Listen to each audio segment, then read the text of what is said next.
It is Ebro in the morning. Rosenberg and the beautiful Laura Styles. Hi. Laura, introduce the people to our guest today. Trinidad James is Cheer. here. Yeah, you already know, man. Now, I reached out to Rosenberg. Right. Well, just reached across the table here and said, hey, Rosenberg, get your boy Trinidad.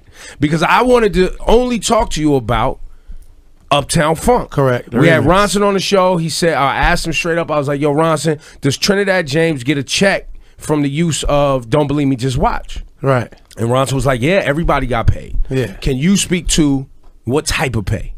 It's that industry pay, you know what I'm saying, like royalties and you're good for life type stuff. So you'll be paid forever off that song. So what's a check look like? A small check from Uptown Funk? I mean, there's no telling, man. Like that song is huge. But you didn't get, but you didn't get a big thing. We ain't up got front. nothing yet. No. Okay. No, so no, it's just that type of thing. You just got a percentage though. Yeah. So every time that song plays, you get paid as a writer. A movie, yep. Everything. Ellen, the president's wife dancing to it, all that. Dope. Wow. Everything. So I mean, we set for life. And see, hip hop thought they had finished you off, especially New York. They thought they finished you. You can't finish the real, man. You can't finish the real, man. I'm on Hot 97 right now, man. Come on, man. The last time you was here, your teeth wasn't as nice. Man, they look great now. So it's a great day, man. It's a new year. It's a better year, man. Come on, man. Do you sometimes I get frustrated because I feel like the way things played out for you and some of the things that happened ended up putting you in a tough position, and people aren't necessarily getting exposed to what was really there. Right. You know what I'm saying? Like, because by the time I even realized like kind of what you had to offer, both by actions of other people and yourself. But you was hard on it. The first time we interviewed you up here at All Go, everything was ringing off. Yeah. We did not go easy on you. You was a good sport. We tested whether or not you was a real MC when you started rapping. All your fashion, what it was, if you was really from Trinidad, your teeth, like we went at you. Yeah. And it was good. I mean, I really, like I tweeted last night, I really appreciate everything that y'all put me through. You know what I'm saying? Like everything. I mean, I'm not upset. I don't have one hatred bone towards anybody at this station, nobody. It's all good because I needed that. I'm a late bloomer in the game. So I wanted to know all the worst stuff about the game because everything has a good and bad side to it. Yeah. So just in general, everything that you guys did, don't get me wrong, it cut. I was like, man, it's crazy because nobody never talked to me like this. But okay, you know what I'm saying? I realized that this is what it's about, and it's made me such a better person this year. Like, this is an amazing year for me. So in a weird way, even though you were like, you had that like out of the box, borderline one-hit wonder type thing happening, are you happier with it having slowed down a little bit and getting into more of like you've had to learn more and work? Well, you see, you got to think about it, man. Despite what everybody puts me on these different pedestals. Oh, this worst rapper, best rapper. This, I hate him. I love his fashion, his hair, all these different type of things. Just in general, I'm only 2 years in the game. It's crazy. Only, period, like 2 years. You know what I'm saying? So just in general, any artist, whether you're on or not on, think about what you have done in 2 years and what you did your first 2 years. You know what I'm saying? So with that being said, I have so much more to go, and that's what I'm focused on. My team, my artists that signed to me, and focusing on doing the right thing for the communities, like things that I missed out on when everything was popping off. Like I really, the only thing I regret is I didn't do enough for the community. What do you mean by that? Like, you know, like as far as really kicking off like my community centers and all the things that I'm doing now, my charities, my sneaker show that I do, and we do like charities for the homeless, and I live in LA now, or whatever, and I'm doing one at Crenshaw High School, or whatever, for that community when the kids get out of school, and I'm gonna do another one in Compton for the kids when they go back to school, and I'm gonna do a last one or whatever for Skid Row, which is like, if you know anything about it, you know, the homeless, drug addicts, the whole thing. Yeah, definitely. And like, but why LA? Why you not in Atlanta? Well, I moved to LA because it's just a bigger playing field. I've kind of maxed out on everything I could do in LA. I love Atlanta. I grew up. I did everything there. But you wouldn't take your community programs? No, back I started. I did it there. Okay. My first one was there. I did it on my first one I ever tried to do. It was really successful. We got about 300 pairs of kicks, and we gave it all the way to each homeless person. Like, so that's 250 to 300 homeless people that have great shoes. Like, people were donating Space Jams, you know, for charity. That was classic. You know what I'm saying? Like, we're talking about Space Jams, so you understand the. Yeah. You know what I'm saying? No, so with real. that being said, I had to grow up. Like 2015, like really opened my eyes up to like, bro, These are the things that I would have wanted to do because this is what type of person I am. This is what type of man I am. You know, and that's what I appreciate. I know who I am as a man, and that entail helps me to know who I am as an artist. And I could just work a lot better now. Yeah, to me, it's been interesting watching your career unfold. You're a very honest person. Gotta be. You're a smart dude, and a lot of people, you know, obviously with All Gold, everything being what it was, people didn't know who you were, and we learned more as time went on. The one thing I'd ask you about that I'd be curious about, if you do have regrets about, is the situation at the show in New York, where you said what you said, and it led to a terrible brushback, something about New York doesn't run shit anymore, something that was honestly relatively accurate, but just wasn't your place to say.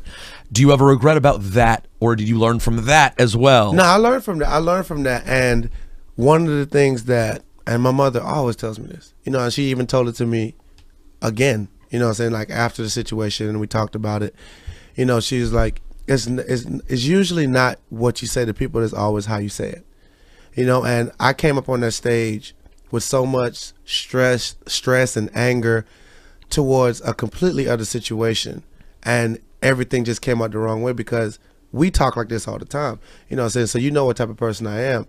And to be in that mindset, that's not the mindset I like to be in, because I fly off at the mouth. I fly off. I'm angry. I'm upset. Even if it's the truth or not, it's still about how you say it. And so that you're in Brooklyn on a stage. You were performing at an industry party of some sort. It was Converse. They booked me for a show to do, and it was in Brooklyn. It was at Rubber Tracks, yeah. At Rubber Tracks. And you basically were saying that it sounded like you were a fan of New York hip hop, as a hip hop fan. Yes, and I am. Grew up on tons of it. I am. And the statement sounded to me when you did it like you were, and I think we talked about this on the radio, you were expressing disappointment in the music scene of New York, was what it sounded like to me. And you see, and that was the problem, or whatever. What I was disappointed in the consumer. I was disappointed in the consumer and the support for the music. Yes, right. Like they're not supporting their own people that's born here. The consumer. Yeah. You know what I'm saying? Like, they're supporting Trinidad James, which is cool. That's good. You know, but like, I want to hear. When at that point in time, when that interview went down, I honestly wasn't hearing nobody. I had just found out about certain people. You know, I knew Joey because we were on tour together with Wiz for the Under the Influence tour, and I was like, oh, he's dope. But I wanted. But even to here hear at more. Hot 97, at that moment in time when All Go, everything was ringing off. There was a lot of records that was ringing off. There was a lot of local scene that hadn't gotten to what I call the major league status yet. Even now, like, we're just now playing Joey. Joey just put out his first album. Sure. At that time, he was on tour off of a mixtape. I think Bronson had his Static Selected collabo out at that time, right? And now here, fast forward, Bronson's got a chance to rap a reggae, and we playing it all day, right? So these are artists coming out of New York, but that was 2 years ago. We wasn't at that. And that's what I'm saying. Like, for me, you got to think about it. I'm brand new in the game, and I am tearing the radio waves up. I'm tearing. You can't go nowhere in New York and not hear Trinidad James. Yeah, and by the way, coming from Atlanta, of all places, a place where they completely support their own. I'm tired of hearing myself. I just came from Atlanta, and they're killing everything because they're playing all my music in Atlanta. You know what I'm saying? I want to, because I love people and music. I want to hear your culture. Right. I want to collab. Because I love Dipset. I love the Lox. And you said that in the audio too. Yeah. Like I said, this is a way better year, man. And you're getting checks from Uptown Funk. Come on, man. And you was on CNN last night. You was on CNN Wait, and you're touring still? You're still getting shows? I'm doing. Yeah, I've never stopped. Really? Never stopped. I get asked to do shows. I just did a show in New York at the Gilded Lily in Manhattan. You know what I'm saying? So, I mean, just in general, you can't stop a real person. Like, if I was fake, if I wasn't good, I'll be gone, because we've seen people gone and go.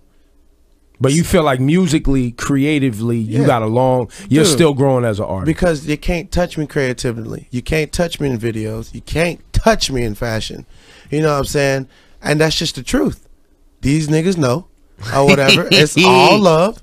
You know what I'm saying? Because they know I respect everybody. But it's the truth, and I got to look at the facts, bro. You see, at first, I'm a humble dude. You guys know that, or whatever. But I had to sit back and look at what I've done since I've came in the game, or whatever. And I don't ever toot my own horn or anything like that.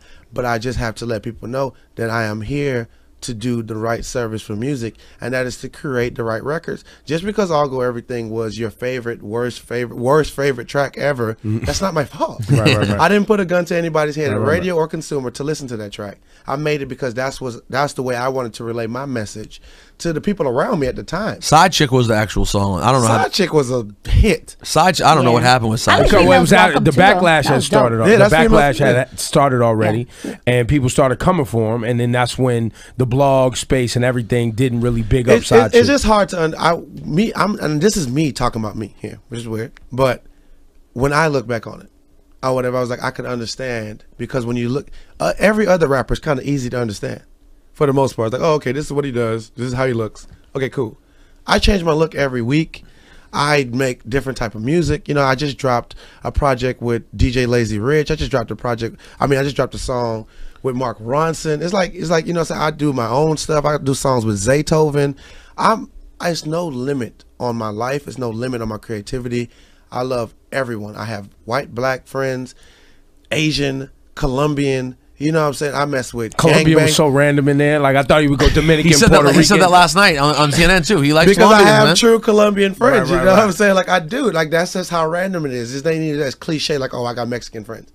No, I have Colombian friends. You know what I'm saying? Like, You on the record, on the remix, the Ronson remix, you say a line about Def Jam. Thanks Well, for the thank money. you for the money. Yeah. Thank you for the money. So 2 things. 1, how much money do you actually get out of that situation?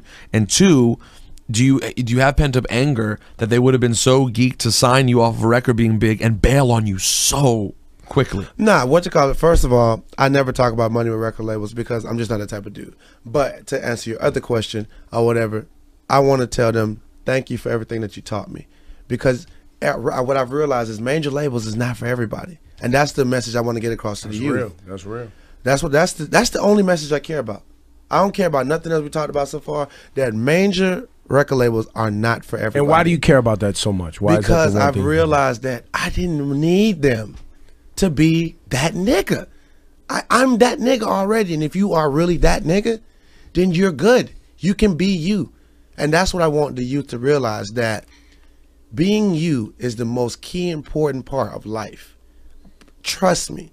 Don't get me wrong. Some people But give me need more it. detail on that. When you Like, say being okay. you, because you use to get when All Go Everything was popping and you put the video out, you used the tools that you had at your disposal to But you build don't- your brand, right? but you don't understand- before the label. But you got to understand everything. I never knew anybody in No, but that's what I'm saying. Your tools, your Facebook, your YouTube, your street hustle, your But that stuff didn't even. Honestly, man, that video was something that you hadn't seen out the South since the Dirty Boys, since Outkast, since Goody Mob, Dungeon Family. You ain't seen that, and the industry, the culture of hip hop needed that.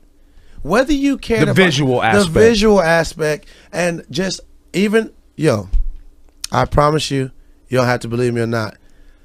When me and Bruno linked up recently or whatever, and we were talking, he chopped it up with me. He's a great dude. He's one of the most professional Super nice dude. artists I ever met. He's so talented. He's so good. Like, I worked with everybody, but they're not Bruno Mars, trust me. And he was like, when he first heard that song and he seen the video, he said he continued to look at it and listen to it because it honestly changed his perspective on writing. And that was big to me coming from him, because he is that dude. I mean, he's the writer. He's that dude. Yeah. He's that dude. Period. You know what I'm saying? And then when we're in the studio together, writing together, I'm like, yo, and he's respecting my ideas, and I'm just learning from him. It just goes to show me that, yo, it's no specific way to paint a picture or to paint a painting. You can paint it however you want to paint it. And once you know what you're painting and why you're painting it, that's all that matters. And so I take that back into what I was saying about the use being you.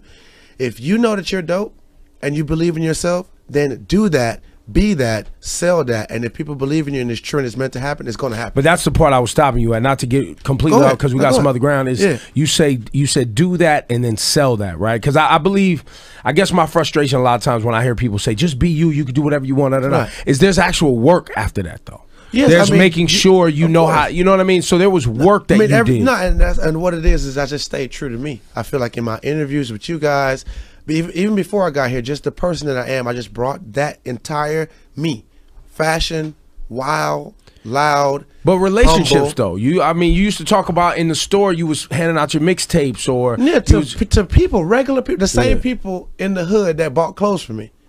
Check my music out, bro. Do me that favor. You ask for a deal on this outfit. Listen to this for me. Yeah.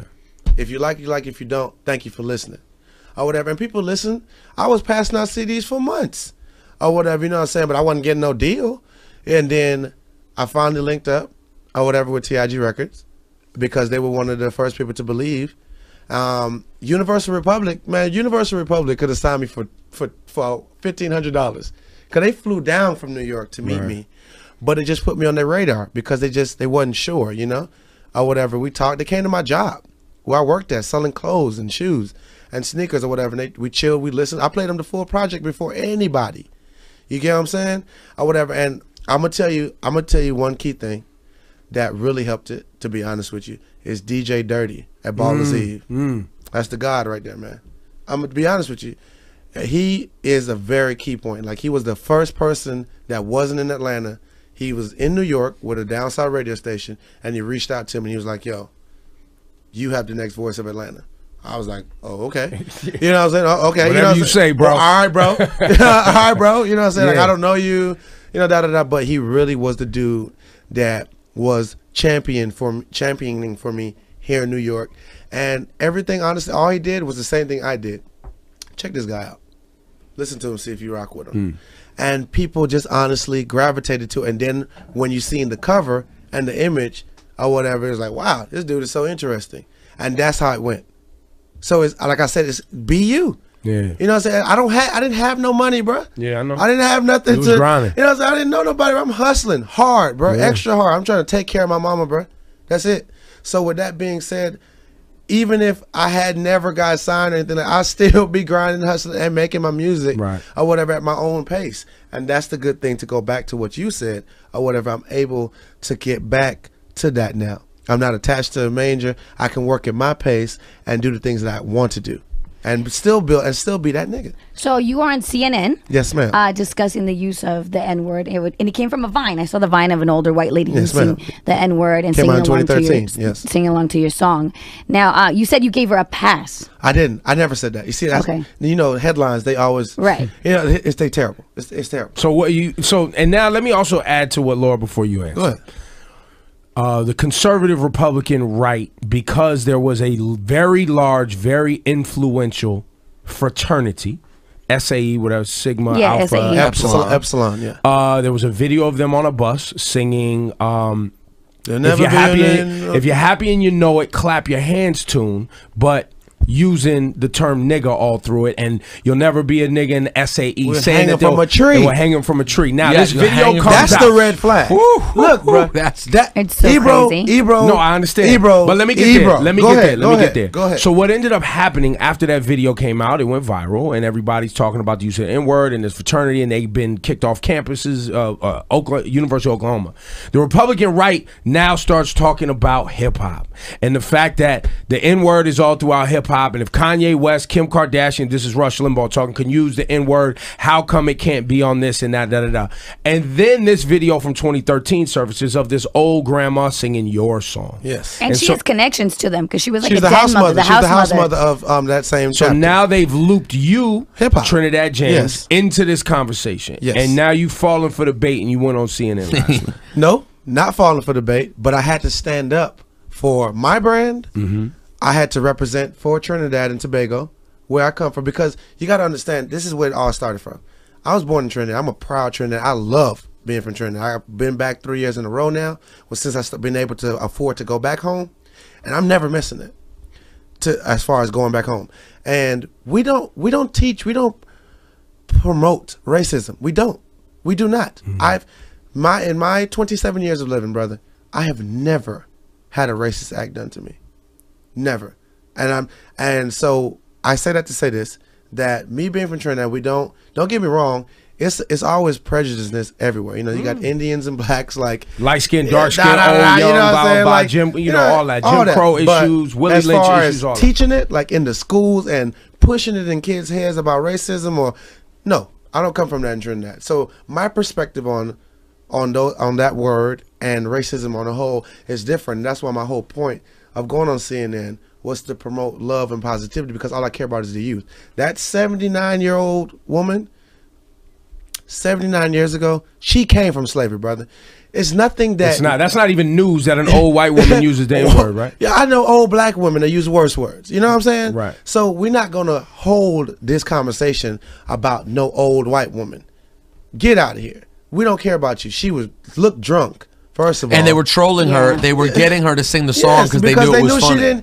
They knew that either she didn't know any better or this is going to be. Well, funny. no, listen. The one thing I'll say about that old chick, she definitely had no hesitation to have the N-word come out of her mouth. But at the same time, she was set up by them to be like, "Ha, look, she's singing the Trinidad James song." Here's my issue. And you went on CNN. I did not watch you on CNN last night, but I saw a clip of I forget the young brother that's always on there talking about Mark. From Huffington Post. Yeah. From Huffington Post, and the other white guy that's up there. Ben. Whatever they was talking about. Ben Whatever they Ferguson, was talking about.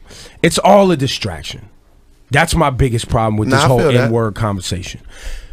The N-word, the use of the word nigga in hip-hop music is street talk. Yes, sir. Hip-hop is street music. Yes, sir. The use of the word nigga in black homes around the United States is not an okay thing. Yes, it's sir. not like every household in black America uses the N-word. It doesn't happen like that. Yes, sir. Your mother, your father, your grandmother will slap the shit out of you. Yes, sir. It's a curse word. Yes, sir. And using it, even if you use it in music, you can't get up here and justify using the word. All you can say is, it's a curse word, it's a bad word, and I like to curse and use bad words in my music. It's fun to do bad things. It's fun to do bad. It's over. It's a bad word. If you're standing up in front of a group of black people, nobody just gets up and uses the N-word. Maybe at a concert. What about the argument that people say, like, nah, but we've taken that word back and it's for us and there's... Fam, nah. You don't buy that? Nah, fam. Stop. It's slang, bro. It's slang. So how do you feel like about artists like Schoolboy Q? Remember, he said he doesn't mind. Like He if doesn't people are at mind his concerts. fans. Be clear what Quincy said. You're at my show. You're singing my song. That's clean. You leave my show, fam, you on your own, Jack. Yes. You run around here using the N-word like it's clean because you was at Schoolboy Q show and you get duffed out, don't blame me. Of course. It is a double standard. A black person is not cool with you using the N-word. White men, I know you're used to using it, doing whatever you want in the world. Everything. This is one thing you can't do, bro. But it's so fun. No, fam. Oh, but white guys are going to be so disappointed. This is the No, one. you can't use it. That's it. It's the conversation's over. And conservative America, please stop distracting us from the real issues by bringing up the N-word, man. The real issue is racism and the fact that black people are disenfranchised.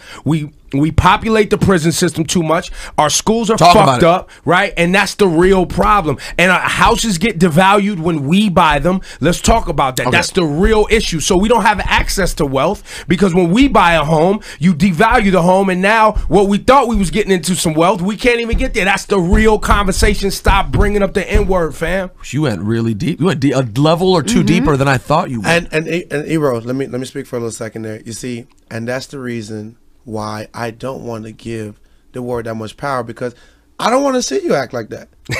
I don't. No, I don't. Like, we were just smiling. You were showing all your pretty teeth. Yo, man. Whatever. But it's in front. This conversation's conversation's been going on too long, man. But Stop. And that's my whole point. That was my whole point of going on CNN, to get the... See, my mom, I talked to my mom right after, because my mom was like my CNN reporter the day before to talk about the situation. You know, because I was like, Mom, I know my demeanor, and I know that sometimes when people come, if you cut a certain type of way, because racism, it really hits me a certain type of way, because I really don't like it. I don't. Like, I really treat every race with respect. I really do. I take pride in doing it, because I want the same respect. And that's what it's about. It's about love and respect. Respect. Or the reason why a white person doesn't say it freely is because out of respect. That's right. And that's what I wanted to get across to the youth. Have respect. Well, and also, kids, there's a time and place. Look, I sag my jeans, but I know how to pull my pants up and when to pull them up. I know how to do it. And when to walk in with them already up. Exactly. Exactly. It's time and place. I use the N-word, but I don't just get on the radio freely using the N-word. It ain't the right time or place. Very true. Now I use it in the privacy of you know, hanging out with my friends, drinking, smoking, doing what I do. Look, if y'all wasn't around, I'd be like, Laura Styles is my bitch, but I wouldn't get on the radio every morning and be like, yo, my bitch Laura Styles. She'd be like, yo, what the fuck is wrong with you, bro? Yeah. Your face gets smacked. Face smacking. Fact. And it's like the same word, like bitch. Like that's such a catch-22-ish word. It's like women. You could call a woman that, she'll smack the shit out you. You know, the Lord slack. But then she'll go to the club the same night, like, yeah, I'm going out with my bitches. But it's a double standard, and it's okay. And it's okay. And things like that, it bothers me from time to time. But we have to deal with it because it's life. a double standard, bro. It's crazy. I'm gonna hit you with something crazy. It's a double standard like this. We could talk shit about New York rap. Exactly. We live in New York. Trinidad James show up talking shit. My man, watch your mouth. Yes. That's exactly how it is. And that's life. I get that. Unless, of course, you live my life. Yes, me, bro. I would argue back that to you. How do you go back? I would argue. Bad for you, bro. I would argue. No, I don't feel bad for me either. However, I do live in a bizarro world where I am one of the only people I know who encounters out loud, direct racial slurs to my face. Yes. All the time. No one does that. From black people. Oh, from black and white. But yeah, probably mostly black just because my demographic when I'm out. But people come up to me like, yo, you're the only Jew I like. And I'm like, man, if I came up to someone and said that, that would sound fun. And I'm talking about, this doesn't happen on a yearly basis. It's once a week. I'm talking about once a week. I all the time. The thing, and by the way, the reason I would never actually complain about it is because I'm a white man in America. There's not that much to fucking complain about. And if you do, you're a little bitch. But at the same time, those people should know the double standard. Me and Ebro can make Jewish jokes all day. Guess what? I'm Jewish. His mom's Jewish. We can do that. You can't just go up to someone and go, you know, for a Jew, you're not so bad. You cannot do that. They have a point, though. And white people, I just want to say also, I'm 35 years old. I have made it 35 years without using the N-word. Life's not so bad. I mean, no, listen, although I don't know. I don't know, bro. Maybe I'm missing out. Maybe if I started saying it, life would be incredible. It's a foursome, man. It's not a threesome. It's a foursome, man. It's a foursome. Yo, Trinidad, man, much success to you, bro. Thank you, bro. Listen, part of this hip hop thing, because it is a street culture, is taking your bumps and bruises and seeing if you're gonna be able to come back from it. Yes, sir. You know what I'm saying? And you took a beating last year, bro. Yes, sir. So we're gonna see what you do now. Hey, we've all taken beatings. Hey, listen. No, definitely, man. Like for me, I'm not about to make up a facade. I just want to work and get what is due to me. Yeah. And if you see me at the up, thank you. If you don't, either way. But I'm gonna work. You grinding. Oh yeah, man. You can't stop my grind or whatever. You can't stop my vision. It's gonna be great, man. Definitely. Give it up, Trinidad James, people.